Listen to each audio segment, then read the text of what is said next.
बिस्मिल्लाहिर्रहमानिर्रहीम। अस्सलाम वालेकुम स्टूडेंट्स, हम लोगों ने चैप्टर नंबर 3 स्टार्ट किया था डेटाबेस डिज़ाइन प्रोसेस, और आज हमारा टॉपिक है data modelling. First of all, data modelling की डेफिनेशन अगर देखें, a representation of real world objects, events and their associations is called a model. Model किस चीज़ को कहते हैं कि आपकी जितनी भी रियल वर्ल्ड ऑब्जेक्ट्स हैं और जो भी इवेंट्स हैं और उनसे रिलेटेड जो भी चीज़ें हैं उनको जो रिप्रेजेंट करते हैं आप लोग, उसको क्या कहते हैं? Model. The model helps the user to understand the complexities of the real world environment. Model किस लिए यूज़ किया जाता है? ताकि आपके पास उससे रिलेटेड जो भी कम्प्लेक्सिटीज़ हैं वो आप इजीली अंडरस्टैंड कर सकें। ठीक है। The data modelling is a process of identifying data objects and the relationship between them. और डाटा मॉडलिंग क्या कहते हैं? डाटा मॉडलिंग इसको कहते हैं कि आप वो डाटा ऑब्जेक्ट्स को पहले आइडेंटिफाई करें, यानी कि आप एंटिटीज़ को पहले आइडेंटिफाई करें और फिर उनके दरमियान जो भी रिलेशनशिप्स हैं उनको आप आइडेंटिफाई करें। इस प्रोसेस को आप क्या कहते हैं? Data modelling.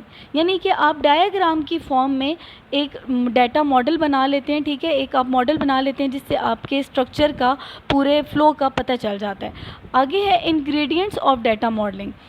The objects used to represent data item in a data model are known as ingredients of data model। ठीक है, यानी कि वो अज्जा जो कि डाटा आइटम के तौर पे यूज़ किए जाते हैं, डाटा मॉडल के अंदर यूज़ किए जाते हैं ताकि उन ऑब्जेक्ट्स को रिप्रेजेंट किया जा सके, उसको क्या कहते हैं? Ingredients of data model.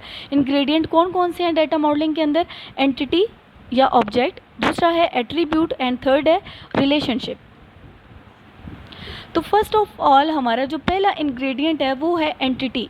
Anything about which we want to store data is called entity. कोई भी ऐसी चीज़ जिसके बारे में हमारे पास कोई इन्फॉर्मेशन मौजूद हो या कोई डाटा हम उसके बारे में रखते हो जिसको हम स्टोर करना चाहें, उसको हम क्या कहते हैं? Entity. Anything that is participated in a system is known as entity और ऑब्जेक्ट। वो कोई भी चीज़ जो आपके सिस्टम में पार्टिसिपेट कर रही है वो क्या है? एंटिटी है या ऑब्जेक्ट है। An entity can be a person, place, thing और event from for which data is collected and maintain in the system. Entity कोई भी बंदा हो सकता है, कोई भी जगह हो सकती है, कोई भी चीज़ हो सकती है। ठीक है, कोई भी इवेंट हो सकता है जिसके बारे में आप डाटा कलेक्ट करते हैं और अपने सिस्टम के अंदर मेंटेन करते हैं उसका वो data. Entity is represented by a rectangle in data model. यानी कि जब आप डायग्राम बनाएंगे तो जो रेक्टेंगल शेप होती है, आप एंटिटी का नाम उसके अंदर उसमें रिप्रेजेंट करेंगे। ठीक है, the name of an entity is written in capital letter inside the rectangle. और रेक्टेंगल के अंदर जब आप एंटिटी का नाम लिखेंगे तो वो कैपिटल लेटर्स के अंदर लिखेंगे। Each occurrence of an entity is also called an instant of entity. यानी कि जो भी एंटिटी का एक रिकॉर्ड है, ठीक है, उसको आप क्या कह रहे हैं? Instant of entity. और वो instant of entity is unique, और वो हर रिकॉर्ड क्या होता है? एंटिटी का एक दूसरे से मुख्तलिफ होता है। It is identifiable by the primary की। और ये आप लोगों ने पहले पढ़ा है कि प्राइमरी की यूनिक की होती है जो कि आपके डाटा को आइडेंटिफाई करती है दूसरे से। यहाँ पे आपको एंटिटी की एग्जांपल दिखाई गई है कि अगर पर्सन हो तो टीचर हो सकता है, प्लेयर हो सकता है, डॉक्टर हो सकता है। इसी तरह बहुत सारी एंटिटीज़ हो सकती हैं जिनके मुख्तलिफ एट्रीब्यूट्स भी होते हैं। इसी तरह अगर प्लेस है तो प्लेस में कोई कंट्री आ गया, कोई सिटी आ गई। ठीक है, तो यानी कि अगर कंट्री है, कंट्री में मुख्तलिफ सिटीज़ हैं, सिटीज़ में फिर मुख्तलिफ आगे बहुत सारी और ब्रांचेज़ आ जाती हैं। ठीक है, कंट्री की बात करें तो प्रोविंसेस भी आ जाते हैं। तो इस तरह बहुत सारे एट्रीब्यूट्स हैं, बहुत सारा डाटा है जो हम स्टोर कर सकते हैं एंटिटी से रिलेटेड।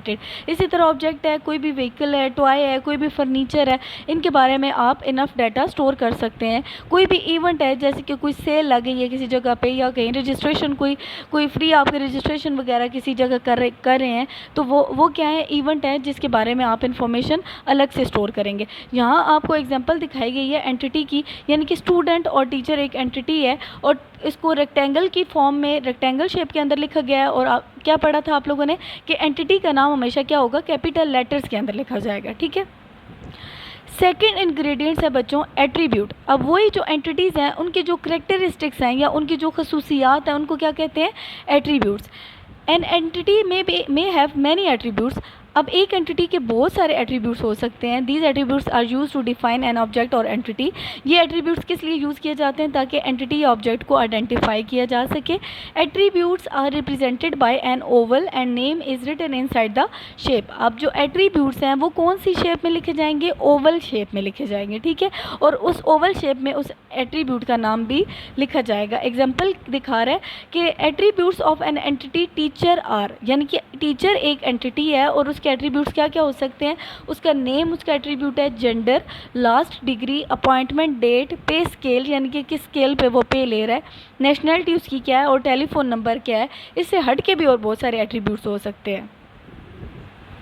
यहाँ पे आपको डायग्राम के फॉर्म में शो किया गया है कि टीचर एक एंटिटी है, ठीक है। वो कैपिटल लेटर के अंदर उसका नाम लिखा गया है रेक्टेंगल के अंदर, और जितने भी उसके एट्रीब्यूट्स हैं, यहाँ पे सिर्फ 3 एट्रीब्यूट्स यहाँ पे मेंशन किए गए हैं। जितने भी एट्रीब्यूट्स हैं वो सब क्या हैं? ओवल शेप के अंदर लिखे गए हैं, ठीक है। यानी कि ओवल शेप के अंदर हर एट्रीब्यूट का नाम अलग अलग लिखा गया है। नेम का अलग, जेंडर अलग, लास्ट डिग्री। इसी तरह अगर हम लोग टेलीफोन नंबर उसका लिखें, उसकी नेशनलिटी लिखें, ठीक है। सब एट्रीब्यूट्स क्या हैं? ओवल शेप के अंदर आ रहे हैं। थर्ड इंग्रेडिएंट क्या है? रिलेशनशिप, यानी कि अब उन एंटिटीज़ का आपस में जो लॉजिकल कनेक्शन है, ठीक है। यानी कि अगर एंटिटीज़ एक दूसरे से बिल्कुल मुख्तलिफ है, उनकी कोई रेलिवेंस ही नहीं है, कोई रेलिवेंट नहीं है वो एक दूसरे से, तो फिर तो उनकी आपस में कोई लॉजिक ही नहीं बनती। जब एंटिटीज़ की आपस में कोई लॉजिकल कनेक्शन बनता है तो उसको हम क्या कहते हैं? Relationship. The relationship indicates how the entities are connected और related to each other. Relationship क्या इंडिकेट करता है? कि एंटिटीज़ एक दूसरे के साथ कैसे कनेक्टेड है। The entities that participate in the relationship are called participant. वो एंटिटीज़ जिन पे रिलेशनशिप बनाए जाते हैं उनको क्या कहते हैं? पार्टिसिपेंट्स। द रिलेशनशिप में बी बिटवीन डिफरेंट एंटिटीज़ और between an entity and itself, ठीक है। एंटिटी बहुत मुख्तलिफ, रिलेशनशिप मुख्तलिफ एंटिटीज़ के दरमियान हो सकता है या सेम एंटिटीज़ के दरमियान, या उस एक एंटिटी का अपने साथ भी रिलेशनशिप हो सकता है। The entities are connected to each other in different ways. Entities आपस में एक दूसरे के साथ मुख्तलिफ तरह से लिंक हो सकती हैं। Relationship is written within a diamond. अब रिलेशनशिप कौन सी शेप के अंदर लिखा जाएगा? डायमंड शेप के अंदर लिखा जाएगा। The relationship is represented by a simple line that connects two entities as follows. यानी कि यहाँ पे हमारे पास बुक और बुक स्टोर 2 एंटिटीज़ हैं और ये सिंपल एक लाइन के ज़रिए एक दूसरे से कनेक्टेड हैं, एक दूसरे से अपना रिलेशनशिप शो कर रहे हैं। यहाँ पे बच्चों एग्जांपल दिखाई गई है कि जो the name of relationship is displayed over the line that represent the type of connection between 2 entities. अब हर लाइन के ऊपर रिलेशनशिप का नेम बताया गया और ये दिखा रहा है कि 2 एंटिटीज़ का आपस में क्या कनेक्शन है, क्या रिलेशन है। यानी कि बुक ऑर्डर कर सकती है बुक स्टोर से, ठीक है, ऑर्डर हो सकती है, बुक डिस्प्ले होंगी बुक स्टोर में, बुक क्या होगी? स्टॉक हो सकती है बुक स्टोर में, बुक सेल होगी बुक स्टोर से और फिर दोबारा रिटर्न भी हो सकती है बुक स्टोर से, ठीक है।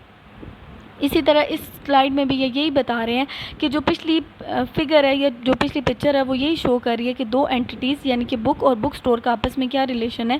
अब book store orders books, book store क्या करेगा? ऑर्डर करेगा बुक्स, उसको डिस्प्ले भी कर सकता है, उसका स्टॉक भी रख सकता है, बुक्स को सेल भी कर सकता है, और अगर ऐसे है कि उसने हाफ प्राइस पे या दोबारा लेनी है वापस तो बुक्स वो रिटर्न भी कर सकता है। तो ये डिफरेंट क्या है? कनेक्शंस हैं 2 एंटिटीज़ के दरमियान, ये रिलेशंस हैं जो 2 एंटिटीज़ एक दूसरे के साथ बनाती हैं। Some important points about relationships. अब रिलेशनशिप के बारे में कुछ इंपॉर्टेंट पॉइंट्स हैं, वो क्या हैं? All relationships define the relevant connection between 2 entities. अब सारे रिलेशनशिप क्या करते हैं? 2 एंटिटीज़ के दरमियान जितने भी रेलिवेंट कनेक्शन है वो बनाया जाता है, ठीक है। यानी कि अगर एंटिटीज़ आपस में एक दूसरे से रेलिवेंट नहीं है तो कोई रिलेशनशिप नहीं बनेगा, कोई कनेक्शन नहीं बनेगा। All relationships are bidirectional, ठीक है। बाई डायरेक्शनल का मतलब क्या है? कि दोनों डायरेक्शन में आप रिलेशनशिप को देख सकते हैं। It means that relationship between book store and book can be specified as follow. देखिए कैसे? बुक स्टोर क्या करेगा? ऑर्डर करेगा बुक, और अगर हम दूसरी तरफ से देखें तो बुक क्या है? Book is ordered bye book store. तो बुक क्या है? बुक ऑर्डर हुई है बुक स्टोर से। तो इस तरह आप इस रिलेशन को या इस रिलेशनशिप की जो मतलब है उसको क्या कहते हैं? कि ये बाई डायरेक्शनल है, ठीक है। यानी कि दोनों डायरेक्शन में आप इसको देख सकते हैं। Only relevant relationships according to the requirements are consider. हमेशा ज़रूरत के मुताबिक जितने भी रेलिवेंट रिलेशनशिप होंगे वो बनाए जाएंगे।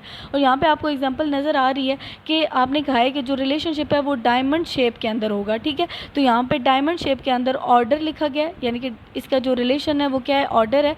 बुक स्टोर क्या कर रहा है? ऑर्डर कर रहा है बुक, ठीक है। और एंटिटीज़ का जो नाम है वो क्या है? रेक्टेंगल के अंदर लिखा गया है और रेक्टेंगल के अंदर वो कैपिटल लेटर के अंदर लिखा गया है। तो बच्चों ये था आज का हमारा टॉपिक।